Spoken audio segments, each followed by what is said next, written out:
para sa lahat, mahirap ka man o mayaman ka man o saan ka man bansa, apektado ka sa pandemic. Hi guys, this is cebuano101.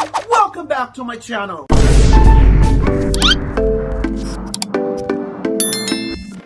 Hi guys, this is cebuano101. Welcome back to my channel. In today's video, I am going to answer some of your questions. So, first question is from Rosa Maria Terion Luega. The question is, what will you learn during this pandemic? And how do you see your life 5 years from now? So I will rephrase the question. I think she meant that what have you learned about this pandemic? So, I learned a lot. Alam mo yung na-learn ko during this pandemic is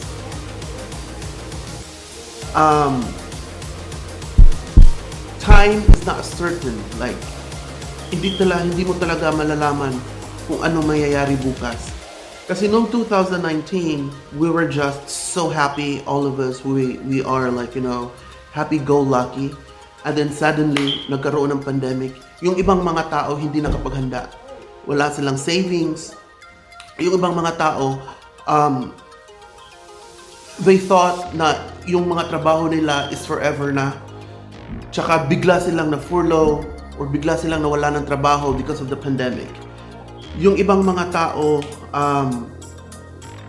akala nila forever na yung happiness na yun before the pandemic. Pero marami sa atin ang hindi nakapaghanda.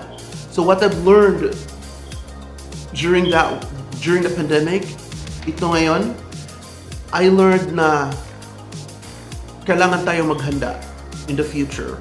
Because time is not certain. Hindi lang tayo maghanda, it's because of the upcoming pandemic or meron pang mga disaster. Kailangan din natin maghanda sa ating sarili. Kasi alam mo, yung kalusugan ng isang tao, hindi mo ma-predict. So, ngayon naglalakad ka pa, bukas hindi natin alam kung hindi na tayo makalakad. So that's why we have to prepare. So what I've learned during the pandemic is we have to prepare for the future. Next is I learned that cleanliness is very essential to human body.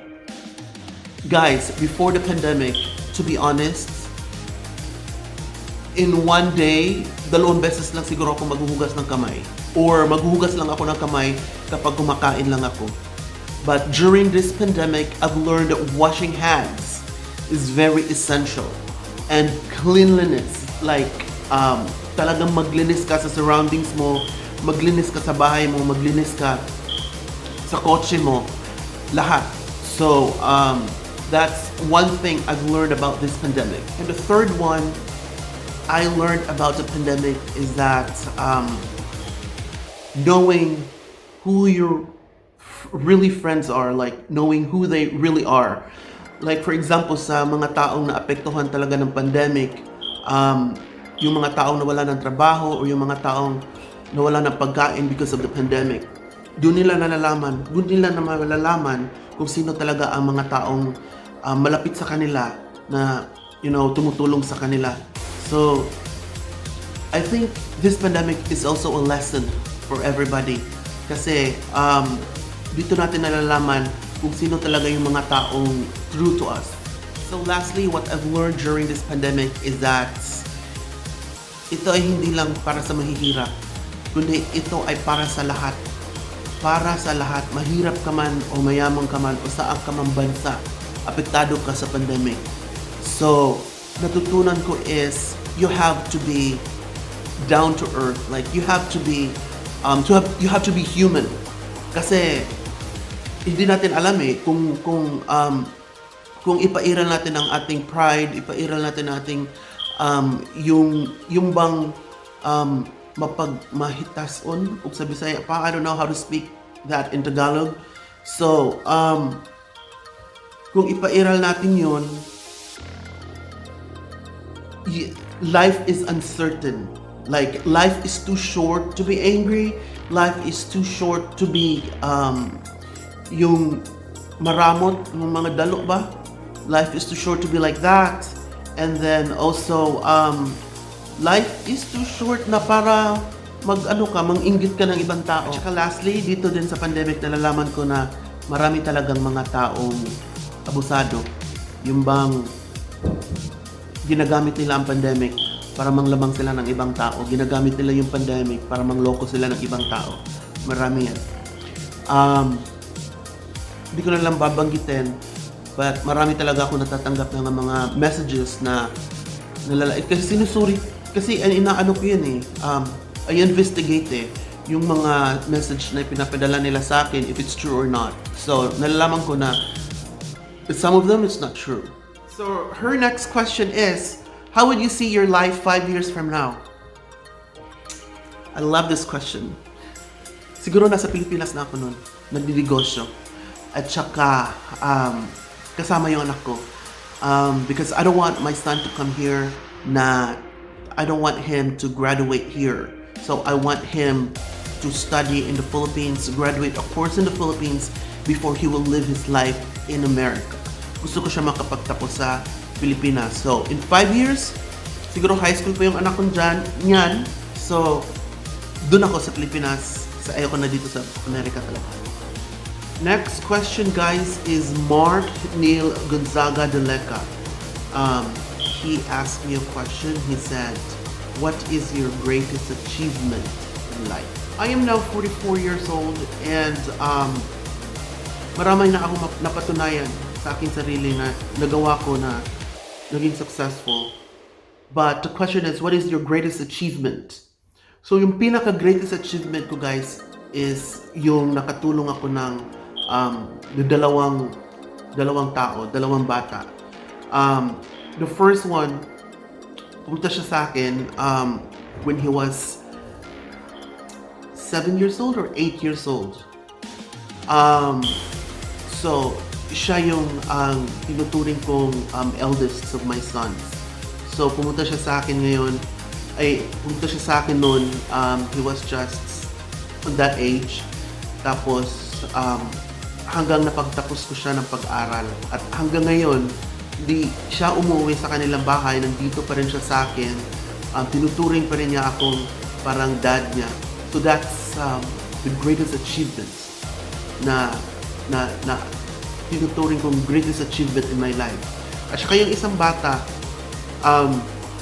siguro malaki na siyang pumunta sa akin, siguro mga high school na.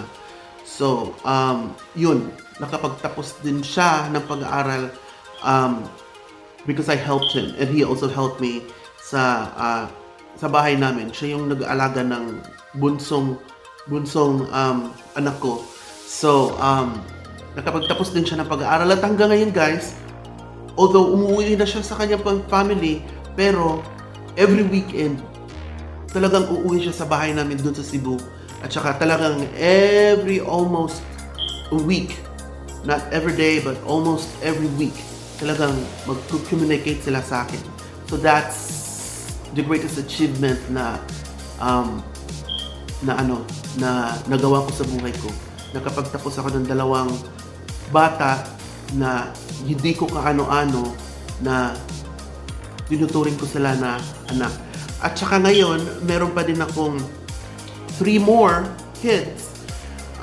Yung bunso kong anak, na tinuturing kong bunsong anak, tsaka isang babae, yung kapatid niya, at saka meron pang isang teenager na high school. So, tatlo sila na nasa bahay, na papaaralin ko pa. So, that is, I hope na maging successful din sila. I hope na makagraduate sila sa poder ko. So guys, I think that's it for now in this vlog. Marami pa sana akong sasagutin kasi maraming nagko-comment maraming nag-ask ng questions, but I'm not gonna answer that in one setting. Para unti-unti nyo malalaman ang, what you want to know. So, sa susunod na vlog na naman, sasagutin ko yung iba. Salamat sa lahat ng nag-send ng kanilang questions through comments sa Facebook and through PM. Ang daming mga interesting question pa, guys, na sasagutin natin sa susunod. Kasi ngayon nga, I've been talking here for like 10 minutes na. Alam ko mabuboard na kayo. So we have to stop this for now. And thank you so much for joining me in this video. And may you have a good weekend. And don't forget to share, comment, and like in the comment section below. And thank you so much, guys, for supporting me in this channel. Bye!